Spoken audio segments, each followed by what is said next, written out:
नमस्कार, आप देख रहे हैं केवी फाउंडेशन। मैं Pankaj Singh. Sorry for that, इसके लिए कि हम दूसरा वीडियो लाने में थोड़ा समय लग गया, लेकिन बहुत बहुत धन्यवाद आप लोग को कि हमारे चैनल को सब्सक्राइब और वीडियो को लाइक किया है। आपके लिए महज एक क्लिक होता है, लेकिन हमारे लिए बहुत बड़ा मोटिवेशन था कि हम दूसरा वीडियो बनाने के लिए प्रेरित हुए और आप लोग के लिए हम बेहतर प्रयास करते रहेंगे। इसके लिए again I humble request all of you, please subscribe and like this video. और आज का जो हमारा वीडियो है, प्रखंड सांख्यिकी पदाधिकारी 16/5/2010 को एग्जाम हुआ था, उसका क्वेश्चन है। आपको एक रफली आइडिया मिलेगा कि आगे हमें किस तरह से तैयारी करना है। 16/5/2010 को जो एग्जाम हुआ था उसमें किस तरह से सवाल पूछा गया था और किस टॉपिक से एग्जाम ने कैसा क्वेश्चन एराइज किया था। तो चलिए हम लोग देखते हैं। इसमें उस समय 100 क्वेश्चन पूछा गया था और हमारा प्रयास होगा कि विद इन 25 to 30 मिनट इसको खत्म कर देंगे। चलिए प्रयास पहला क्वेश्चन से शुरू कर रहे हैं। वंदे मातरम गीत में किस विद्रोह का चित्रण किया गया है? तो यह सन्यासी विद्रोह का चित्रण किया गया है। 1882 में बंकिम चंद्र चटर्जी आनंद मठ एक पुस्तक लिखते हैं, उसमें सन्यासी विद्रोह को आधार मानकर वंदे मातरम गीत का मतलब चित्रण उस किताब में है, और उसका जो आधार है उस किताब का वो सन्यासी विद्रोह पर आधारित है। तो किसका चित्रण किया गया है? सन्यासी विद्रोह का चित्रण किया गया है। दूसरा नंबर क्वेश्चन है, भारतीय संविधान में किस आधार पर आरक्षण प्रदान किया गया है? तो यह है जाति के आधार पर आरक्षण प्रदान किया गया है। तीसरा नंबर क्वेश्चन है, किस खिलाड़ी को उत्तर प्रदेश का पहला कांसीराम खेल रत्न अवार्ड मिला है? तो यह मिला था उस समय रुद्र प्रताप को, लेकिन आज की डेट में इसका कोई रिलेवेंस नहीं है। 4 नंबर क्वेश्चन है, यूरो नॉर्म्स का संबंध किस क्षेत्र से है? यूरो नॉर्म्स का संबंध है प्रदूषण नियंत्रण से। वाहन आप ऐसा चलाए जिससे प्रदूषण ना हो। सबसे पहला यूरो नॉर्म्स आया था 1992 में, इसके बाद 96 में। चलिए 5 नंबर क्वेश्चन है, महात्मा गांधी को किसने सबसे पहले राष्ट्रपिता से संबोधित किया था? तो इसका सही जवाब हो जाएगा सुभाष चंद्र बोस किए थे। सुभाष चंद्र बोस। क्या होता है कि 4 जून 1944 को सुभाष चंद्र बोस सिंगापुर से एक रेडियो प्रसारित करते हैं, उसमें महात्मा गांधी को राष्ट्रपिता कहकर संबोधित करते हैं। इसके बाद हम लोग भी राष्ट्रपिता ही कहते हैं, पूरा देश राष्ट्रपिता कहता है। 6 नंबर क्वेश्चन है, कुक्का आंदोलन कहाँ से संबंधित है? तो कुक्का आंदोलन संबंधित है पंजाब से। इसके नेता थे भगत जवाहर मल और बाबा राम सिंह।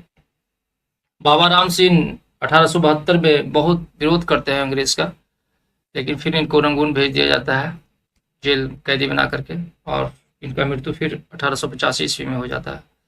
7वां नंबर क्वेश्चन है, पैसेज टू इंडिया पुस्तक किसकी रचना है? पैसेज टू इंडिया AM फोस्टर की रचना है, जबकि passage to England Neeraj Singh Chaudhary का रचना है। 8 नंबर क्वेश्चन है, कोपेनहेगन किस देश की राजधानी है? तो कोपेनहेगन है डेनमार्क की राजधानी, और यह जीलैंड और अमागर द्वीप पर स्थित है। जीलैंड और अमागर द्वीप पर स्थित है। यह क्वेश्चन पूछता है कि कोपेनहेगन की राजधानी मतलब डेनमार्क की राजधानी कोपेनहेगन किस द्वीप पर स्थित है? तो जीलैंड और अमागर द्वीप पर। 9 नंबर क्वेश्चन है, भारतीय सुरक्षा तंत्र में ध्रुव क्या है? उसमें का करेंट क्वेश्चन है, उस तकनीक हेलीकॉप्टर है। 10 नंबर क्वेश्चन है, आज नवरत्न का अर्थ क्या है? नवरत्न है कि केंद्रीय लोक उद्यम विभाग है भारत सरकार का उपक्रम मतलब मंत्रालय, कंपनियों को क्या दर्जा देता है? महारत्न, नवरत्न, मिनी रत्न का दर्जा देता है। सारनाथ स्थित स्तंभ का निर्माण किसने करवाया था? मतलब स्तंभ का निर्माण तो बौद्ध धर्म के प्रचार के लिए अशोक बहुत जगह करवाए थे, जैसे सांची, वैशाली, लौरिया, नंदनगढ़, लेकिन सबसे प्रसिद्ध सारनाथ का जो स्तंभ है वो प्रसिद्ध है। सारनाथ का जो स्तंभ है वो उस पे उसके शीर्ष पर 4 सिंह हैं, उसके शीर्ष पे 4 सिंह हैं, और कमल के फूल के आधार पर बैल, घोड़े, हाथी और शेर का चित्र है। यह क्वेश्चन पूछता है कि निम्न में से अशोक स्तंभ पर किस जानवर का चित्रण नहीं किया गया है? तो आप याद रखिए बैल, घोड़े, हाथी और शेर हैं, और सबसे ऊपर जो शीर्ष है उस पर सिंह है। और इसका निर्माण अशोक 250 ईसा पूर्व में करवाए थे। अशोक का मृत्यु फिर हो जाता है 232 ईसा पूर्व। 12 नंबर क्वेश्चन है, हरिजन बंधु का नामक पत्रिका का नाम बदलकर क्या रखा गया था? तो हरिजन बंधु गुजराती भाषा में प्रकाशित होता था, लेकिन हरिजन होने लगा इंग्लिश भाषा में प्रकाशित 1933 से। 13 नंबर क्वेश्चन है, किस भारतीय भाषा को बोलने वाले लोगों की संख्या विश्व में हिंदी के बाद सबसे अधिक है? हिंदी के बाद सबसे अधिक किसका है? बंगला का है। सबसे ज्यादा अंग्रेजी बोला जाता है। दूसरा नंबर पर चीनी मंदारिन है और तीसरे नंबर पर हिंदी है। लेकिन भारतीय भाषा में हिंदी के बाद बंगला है। शब्द ईट से संबंधित कौन है? शब्द ईट से संबंधित है आत्मोह से। किसी इंसान को अपने आप से बहुत ज्यादा लगाव या प्यार हो जाता है, उसी को बोलते हैं ईड। स्वर्णिम चतुर्भुज योजना किस क्षेत्र से संबंधित है? तो आप देख रहे हैं कि करेंट का सवाल मतलब वर्सटाइल सवाल एग्जामिनर पूछा है उस समय, तो आज भी आपसे इसी तरह से सवाल पूछा जाएगा। थोड़ा सा विविध का मिसलेनियस इसमें ऐड किया है। आप आज भी मिसलेनियस पूछेगा, अभी भी लेटेस्ट भी एग्जाम में देखिएगा तो इसी तरह से क्वेश्चन है, इसको देख लीजिए। इसके लिए पूरा निम्नलिखित में से किसने दीन इलाही धर्म को स्वीकार किया था? दीन इलाही धर्म का स्थापना अकबर करता है 1582 ईस्वी में, और इसका घोषणा पत्र तैयार किया था कौन? अबुल फजल। घोषणा पत्र किसने तैयार किया था? अबुल फजल। विशेष वगैरह के एग्जाम में पूछते रहा है।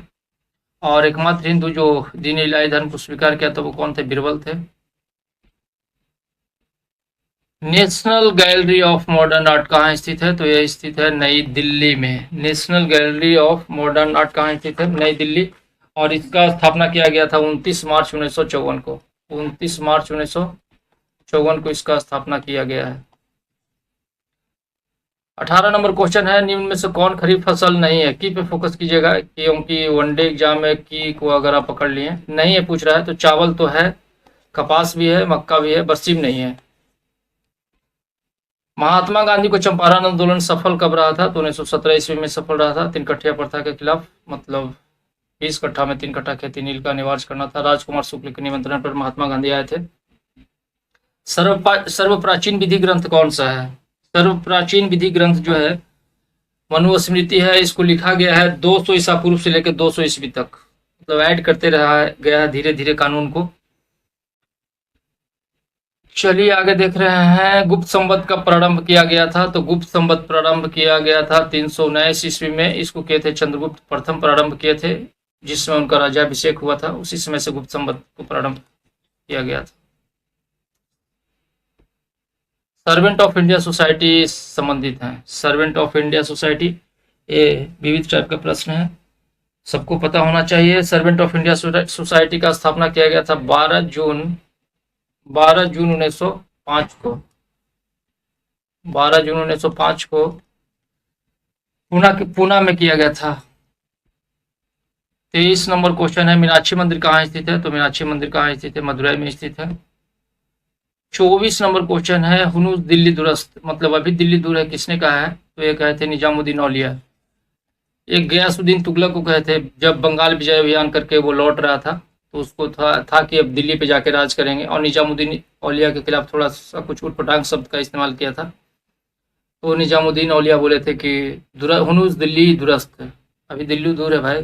तब तक तुगलकाबाद में आते आते आया है और फिर लकड़ी से दब करके, लकड़ी के मकान में दब करके मर गया है। तो इसीलिए राज करने से पहले नहीं सोचिए, जब तक कि आप सफल ना हो जाए सपना मत देखिए। गुप्त वंश का संस्थापक कौन था? गुप्त वंश का संस्थापक श्रीगुप्त। श्रीगुप्त 240 ईस्वी से 280 ईस्वी तक श्रीगुप्त का शासनकाल रहा है। 25 नंबर क्वेश्चन है, तोलकाप्पियम ग्रंथ संबंधित है? तो यह संबंधित है व्याकरण से। 27 नंबर क्वेश्चन है, 1857 के विद्रोह के समय भारत के गवर्नर जनरल कौन था? तो भाई लॉर्ड कैनिंग थे। 1856 से 1862 तक इनका शासनकाल है। 1856 से 62 भारत का अंतिम गवर्नर जनरल और प्रथम वायसराय। किसके शासनकाल में सबसे अधिक मंगोल आक्रमण हुआ है? तो इसका आंसर हो जाएगा अलाउद्दीन खिलजी। अलाउद्दीन खिलजी का शासनकाल है 1296 से 1316 तक। इसके शासनकाल में 6 बार मंगोल आक्रमण हुआ है। सबसे पहला 1296 में ही हुआ था, लेकिन मंगोल को पराजित किया है। एक किताब है अमीर खुसरो का तारीख इलाही, उसमें अमीर खुसरो बताए हैं कि अलाउद्दीन खिलजी मंगोल को मतलब ध्वस्त कर दिया था 1305 ईस्वी में, पूर्णतः पराजित कर दिया था। 29 नंबर क्वेश्चन है, दिल्ली सल्तनत की दरबारी भाषा क्या है? तो दिल्ली सल्तनत की दरबारी भाषा क्या थी? तो फारसी। 30 नंबर है, दक्षिण भारत का सर्वोच्च पर्वत शिखर कौन है? दक्षिण भारत का सर्वोच्च पर्वत शिखर है अनाईमुद्दीन। पालनी पहाड़ी का यह शिखर है। पालनी पहाड़ी का यह शिखर है। इसका ऊंचाई है 2695 मीटर, कहीं 2696 भी दे देता है। 31 नंबर क्वेश्चन है, काराकोरम पर्वत श्रेणी का पूर्व नाम क्या है? काराकोरम पर्वत श्रेणी का पूर्व नाम है कृष्णागिरी, जिसका अर्थ है काला पहाड़ी। 32 नंबर क्वेश्चन है, टिहरी बांध किस राज्य में है? टिहरी टिहरी बांध है भाई, भागीरथी नदी पर है, उत्तराखंड में। भागीरथी नदी पर इसको स्वामी राम तीरथ सागर बांध भी कहते हैं। मतलब टिहरी बांध को स्वामी राम तीरथ सागर बांध भी इसको कहा जाता है, और इसका ऊंचाई है 260 मीटर। 33 नंबर क्वेश्चन है, भारत का सबसे ऊंचा जलप्रपात कौन है? ऊंचा जलप्रपात है कुंचिकल जलप्रपात। कुंचिकल जलप्रपात है, और यह कहाँ है? कर्नाटक के शिमोगा जिले में। किस नदी पर? बराही नदी पर स्थित है। इसका ऊंचाई है 455 मीटर। 455 मीटर है। कर्नाटक के शिमोगा जिले में बराही नदी पर स्थित है यह। 34 नंबर क्वेश्चन है, संसार की सबसे गहरी झील कौन है? संसार का सबसे गहरी झील बैकॉल झील है। आप क्वेश्चन देख रहे हैं, ज्यादा मिसलेनियस टाइप से ही सवाल पूछा है आज भी, मतलब 15 से 20% क्वेश्चन मिसलेनियस से ही पूछेगा, तो मिसलेनियस पे थोड़ा फोकस कीजिएगा। जो लूसेंट में रेड रेड टाइप का दिया है उसको बेहतर तरीका से पढ़िएगा। बीएसएससी का फेवरेट टॉपिक है वो सब। झूम कृषि करने वाली मुख्य जनजाति कौन है? मुख्य जनजाति है गारो और बैगा। गारो, इसमें गारो है अकॉर्डिंग टू ऑप्शन, तो गारो। बांग्लादेश की सीमा से मिलने वाला राज्य कौन है? बांग्लादेश की सीमा से तो पहले बंगाल ही निकलता है, फिर असम, मेघालय, मिजोरम, त्रिपुरा। तो यहाँ पे कौन है? त्रिपुरा है। त्रिपुरा 3 ओर से बांग्लादेश से घिरा हुआ है। बांग्लादेश कितना सीमा लगाता है? 4096 किलोमीटर का सीमा लगाता है। 37 नंबर क्वेश्चन है, कोई विधेयक धन विधेयक होने का अंतिम निर्णय कौन करता है? तो यह अंतिम निर्णय करते हैं लोकसभा अध्यक्ष। आर्टिकल 110 के 3 में है कि अगर कोई भी विवाद प्रश्न उठ जाए कि यह मतलब धन विधेयक है या नहीं, तो इसका अंतिम निर्णय कौन करेंगे? लोकसभा अध्यक्ष करेंगे। 38 नंबर क्वेश्चन है, प्रधानमंत्री बनने की न्यूनतम आयु क्या है? प्रधानमंत्री बनने का कोई न्यूनतम आयु नहीं है, लेकिन लोकसभा सदस्य का जो मतलब आयु है वही आयु है कि प्रधानमंत्री। ऐसे राज्यसभा सदस्य भी बनते हैं प्रधानमंत्री, लेकिन न्यूनतम आयु पूछ रहा है, तो जो लोकसभा सदस्य का है वही प्रधानमंत्री बनने का है। तो कितना हो जाएगा? 25 वर्ष। 25 वर्ष। और ऐसा आर्टिकल किसमें है? 84 के ख में है। 40 नंबर क्वेश्चन है, राज्यसभा के सदस्यों का कार्यकाल होता है। राज्यसभा सदस्यों का कार्यकाल होता है कितना? 6 वर्ष होता है। उपराष्ट्रपति का क्वेश्चन देखने में आपको यहाँ आसान लग रहा होगा, लेकिन एग्जाम हॉल में आप स्लिप कर जाते हैं, इसके लिए मोर देन प्रैक्टिस करते रहिए। उपराष्ट्रपति का निर्वाचन किसके द्वारा होता है? तो यह करता है कौन? संसद करता है। लोकसभा और राज्यसभा के निर्वाचक मंडल के सदस्य जो होते हैं वो करते हैं। कौन भारत के राष्ट्रपति के चुनाव में भाग नहीं लेता है? राज्यसभा लेता ही है, विधानसभा लेता है, लोकसभा लेता है, विधान परिषद नहीं लेता है। तो इसका आंसर हो जाएगा विधान परिषद। 42 नंबर क्वेश्चन है, राज्यसभा के लिए नामांकित प्रथम अभिनेत्री कौन थी? तो ये नरगिस दत्त। 43 नंबर क्वेश्चन है, बच्चों को कारखाने में बलात् प्रवेश निषेध किस अनुच्छेद में वर्णित है? तो यह वर्णित है अनुच्छेद 24। 14 से कम वर्ष के बच्चों को आप मतलब मजदूरी नहीं करवा सकते, या बलात् प्रवेश निषेध बलपूर्वक भी उसको काम नहीं करा सकते। 44 नंबर क्वेश्चन है, भारत को संविधान को किसने अंगीकृत किया है? तो भारत को संविधान को अंगीकृत किस किया है? भारत की जनता ने। हम भारत के लोग भारत को एक संपूर्ण प्रभुत्व संपन्न समाजवादी पंथ निरपेक्ष लोकतंत्र में गणराज्य बनाने के लिए तथा उनके समस्त नागरिकों को आज तारीख 26 नवंबर 1949 को एतद द्वारा जो प्रस्तावना में है अंगीकृत और अधिनियमित करते हैं, इस तरह का है। तो भारत की जनता ही लेता है शपथ। राज्य के संवैधानिक विफलता होने पर किस धारा का प्रयोग किया जाता है?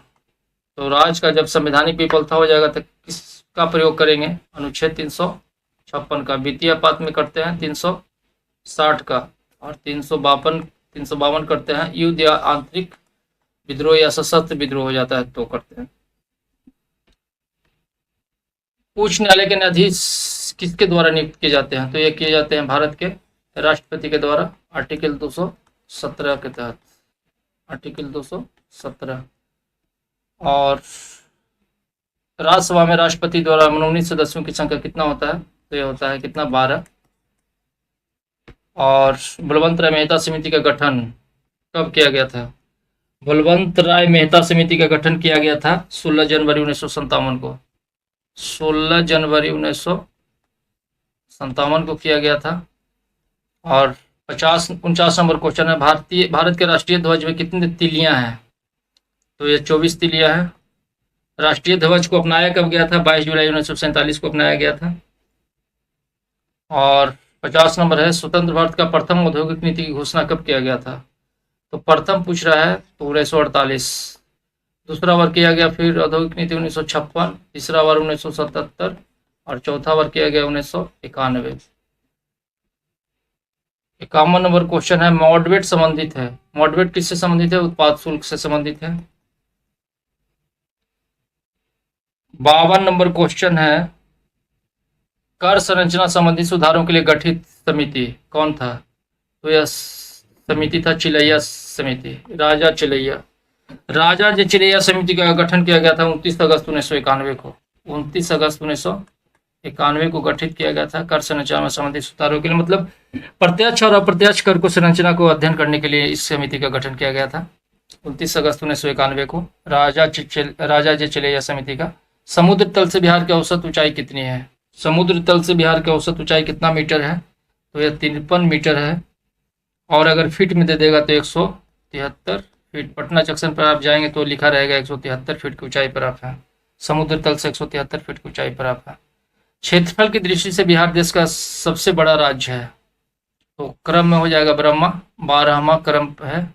और जनसंख्या में तीसरा, क्योंकि जनसंख्या में हम लोग दिन दुगना रात चौगुना मेहनत करते हैं।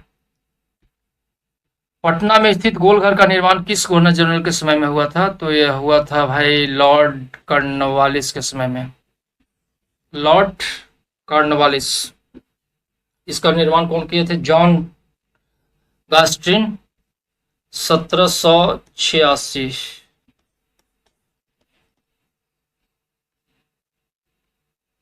56 नंबर क्वेश्चन है, उड़ीसा राज्य बिहार से कब पृथक किया गया और नया प्रांत बनाया गया था? तो 1 अप्रैल 1936 को उड़ीसा जो है बिहार से अलग हो गया था। 57 नंबर क्वेश्चन देखते हैं, बिहार में कितने ब्लॉक या प्रखंड हैं? तो इसका हो जाएगा, बिहार में कितने ब्लॉक या प्रखंड है? तो 534। बिहार का क्षेत्रफल कितना है? 94,163 वर्ग किलोमीटर। 94,163 वर्ग किलोमीटर। बिहार में जिला कितना है? 38 है। बिहार राज्य की स्थापना 22 मार्च 1912 को किया गया है। और प्रमंडल कितना है? 9 है। इतना काफी है। थोड़ा स्पीड में खींच लेते हैं क्योंकि वीडियो लंबा हो जाएगा। प्लाईवुड का कारखाना बिहार में कहाँ है? हाजीपुर। इसके बाद माई कंट्री माई लाइफ पुस्तक के लेखक कौन है? लाल कृष्ण आडवाणी। इस पुस्तक का विमोचन किए थे APJ Abdul Kalam. Davis cup किससे संबंधित है? लॉन टेनिस से संबंधित है। और निम्न में से किसकी पांडुलिपि को यूनेस्को के सूची में शामिल किया गया है? तो ऋग्वेद के 30 पांडुलिपि को यूनेस्को की सूची में शामिल किया गया था। नोबेल शांति पुरस्कार के विजेताओं का चयन समिति किस देश में है? तो यह है नॉर्वे में करती है। और फिर एशिया का सबसे पुराना स्टॉक एक्सचेंज कौन है? तो बॉम्बे स्टॉक एक्सचेंज। इसका स्थापना किया गया था 1875 ईस्वी। और टोक्यो स्टॉक एक्सचेंज का स्थापना किया गया था 1878 ईस्वी। तो सबसे पुराना हो गया बॉम्बे स्टॉक एक्सचेंज। और बीजिंग, तो ये सब तो हाल ही में किया गया है। बीजिंग का स्थापना किया गया था 2021 में, 2021। और रूस मॉस्को है, मॉस्को स्टॉक एक्सचेंज का स्थापना किया गया है 1992 में। ये 1, 2, 3 समझौता से संबंधित है। किससे संबंधित है? तो परमाणु समझौता से। क्या होता है कि 1 अगस्त 2007 को भारत और अमेरिका के बीच परमाणु समझौता होता है। इसे परमाणु ऊर्जा अधिनियम 1954 के तहत, मतलब धारा 123 है। 1, 2, 3 धारा 123 परमाणु ऊर्जा अधिनियम 1954 है। इसीलिए इसका नाम पड़ा है 1, 2, 3 समझौता, माने परमाणु समझौता से संबंधित। मतलब जलवायु परिवर्तन पर समिट कहाँ हाल ही में हुआ है, उस समय का मतलब क्वेश्चन है करेंट। लेकिन अभी जान जाइए, कॉप 28 कहाँ हुआ? अबू धाबी में हुआ है, मई 2023। उसके बाद फिर अभी तक नहीं हुआ है COP 28 conference of parties. Hindi समाचार पत्र हिंदुस्तान के संपादक कौन है? उस समय कौन थे पता नहीं, मृणाल पांडे, और अभी है शशि शेखर। 67 नंबर है, यूएनए की आधिकारिक भाषाएं कितनी है? यूएनए की आधिकारिक भाषा, भाई सब लूसेंट का विविध का प्रश्न है। तो ये इसमें कितना है? 6 है। कौन कौन है? अरबी, चीनी, फ्रेंच, अंग्रेजी, रूसी और स्पेनिश। लेकिन कार्यकारी भाषा है अंग्रेजी और फ्रेंच। 68 है, किस राज्य में बौद्ध धर्मावलंबी दूसरे स्थान पर है? पहले स्थान पर तो आ जाएगा भाई साहब सिक्किम, क्योंकि कुल जनसंख्या का 27% है यहाँ बौद्ध। और दूसरे नंबर पर अरुणाचल प्रदेश 11%, 11 पॉइंट समथिंग है। और तीसरे नंबर पर मिजोरम है, इसमें ऑप्शन में ही नहीं है, तो सबसे पहला सिक्किम हो गया। थोड़ा स्पीड भागते हैं। अमेरिका के राष्ट्रपति अधिकतम कितनी बार निर्वाचित हो सकते हैं? अधिकतम 2 बार निर्वाचित हो सकते हैं। पहले था कि अनलिमिटेड, लेकिन वहां 1951 में एक नियम बन गया। अमेरिका अपने संविधान में संशोधन करता है, 22वां संविधान संशोधन, और कहता है कि भाई अब 2 बार से ज्यादा कोई प्रधानमंत्री, सॉरी फॉर दैट, राष्ट्रपति नहीं बन सकते। तो धूमपाल लड़िका हाल ही में 2010 में किस देश में राष्ट्रपति का विशेष रूप बनाया? ये सब टाइम वेस्ट है सिर्फ। My name is Khan film के निर्देशक कौन है? करण जौहर। चांद का मुंह टेढ़ा है पुस्तक के लेखक कौन है? ये बहुत अच्छा पुस्तक है, मतलब कविता का संग्रह है। अगर बीपीएससी का आपका ऑप्शनल हिंदी ऑप्शनल होगा तो इसको पढ़ना जरूरी रहता है। गजानन माधव मुक्तिबोध, यूपीएससी के सिलेबस में भी इसको पढ़ना है। तो इसके बारे में थोड़ा बता देता हूँ मैं, क्योंकि चांद का मुंह टेढ़ा के पुस्तक लेखक हो गए गजानन माधव मुक्तिबोध, और भारतीय ज्ञानपीठ द्वारा 1964 में इसको प्रकाशित किया गया था। कब किया गया था? 1964 ईस्वी में इसको प्रकाशित किया गया था। इसमें 28 कविता का संग्रह है। 73 नंबर क्वेश्चन है, अखबारी कागज उद्योग के लिए कौन सा शहर विख्यात है? तो नेपानगर। स्लम डॉग मिलियनेयर एक उपन्यास Q&A पर आधारित है, इसके लेखक कौन है? के लेखक हैं भाई साहब विकास स्वरूप। हालांकि आज के डेट में सर रिलेवेंस नहीं है, लेकिन चलिए। कजरी लोक नृत्य कहाँ प्रचलित है? कजरी लोक नृत्य प्रचलित है उत्तर प्रदेश। और शून्य की पहचान सबसे पहले किस भारतीय गणितज्ञ ने किया है? आर्यभट्ट। आर्यभट्ट किए हैं, लेकिन शून्य के मतलब प्रामाणिकता के साथ जो शून्य का खोज किए हैं वो किए हैं ब्रह्मगुप्त, लेकिन शून्य का खोज आर्यभट्ट को ही जाना जाता है।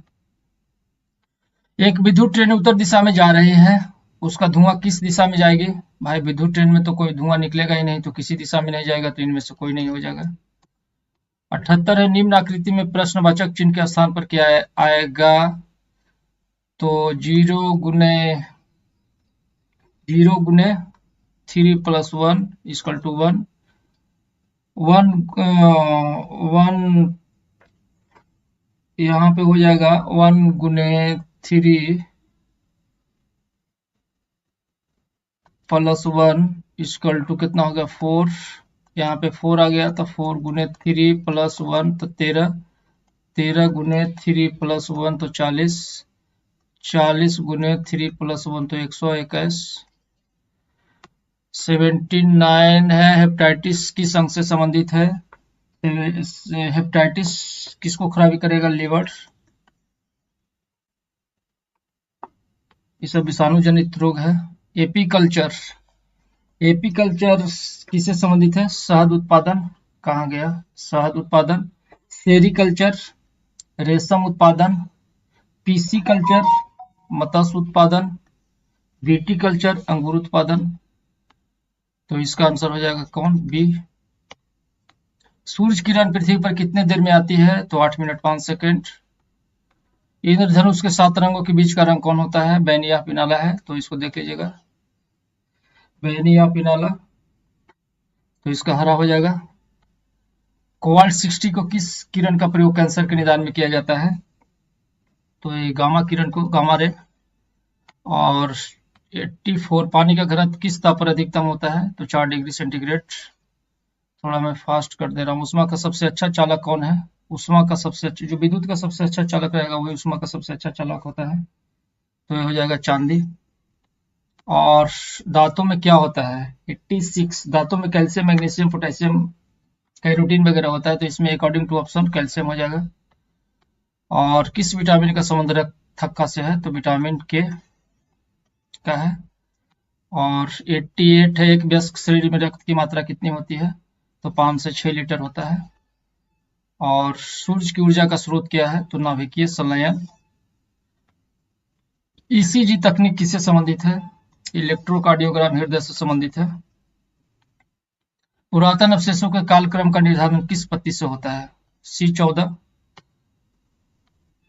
युगतम की उत्तरजीविता मतलब सर्वाइवल ऑफ द फिटेस्ट की बात किसने की है? तो यह तो हो जाएगा आपका चार्ल्स डार्विन। चार्ल्स डार्विन का एक पुस्तक आया था ओरिजिन ऑफ स्पीसीज 1869 में, उसमें इसका चर्चा है। और कंप्यूटर की शब्दावली नहीं है, क्रायोजेनिक नहीं है, सीपीयू तो उसका दिमाग ही है, मॉडेम है, कॉट्रॉन है, क्रायोजेनिक नहीं है। क्रायोजेनिक इंजन एड.इनस किससे संबंधित है? तो शिक्षा से। और इन्वायरमेंटल शब्द किस भाषा से संबंधित है? 95 इन्वायरमेंटल है फ्रेंच भाषा से संबंधित। और कौन सी दवा की कंपनी नहीं है? तो इसमें अकॉर्डिंग टू ऑप्शन सेवरॉन, एक कॉस्मेटिक बनाता है, सौंदर्य प्रसाधन। कौन सी धातु सबसे भारी है? अकॉर्डिंग टू ऑप्शन चुनना है। ऐसे तो आप लोग पढ़े हैं कि सबसे भारी धातु ऑस्मियम होता है, लेकिन इसमें अकॉर्डिंग टू ऑप्शन हो जाएगा सोना। उड़ने वाली पक्षी में कौन है? उड़ने वाली पक्षी है इसमें गौरैया। और 4G मोबाइल तकनीक किसने प्रारंभ किया था? तो जापान, कोरिया नहीं, इनमें से कोई नहीं हो जाएगा, इनमें से कोई नहीं। इसका आविष्कार किया है टेलियो-सोनेरा कंपनी। और सिरका में कौन सा अम्ल पाया जाता है? सोम और आखिरी क्वेश्चन है, तो इसमें पाया जाता है एसिटिक अम्ल। चैनल को सब्सक्राइब और वीडियो को लाइक करते रहिएगा। वीडियो लंबा होने की वजह से थोड़ा सा अंतिम में स्पीड कर दी, लेकिन कल सुबह से डिटेल मॉडल प्रैक्टिस सेट का जो भी प्रॉपर एक सेट होता है उस तरह का वीडियो आएगा, तो इसके लिए चैनल को सब्सक्राइब और वीडियो को लाइक करते रहिएगा।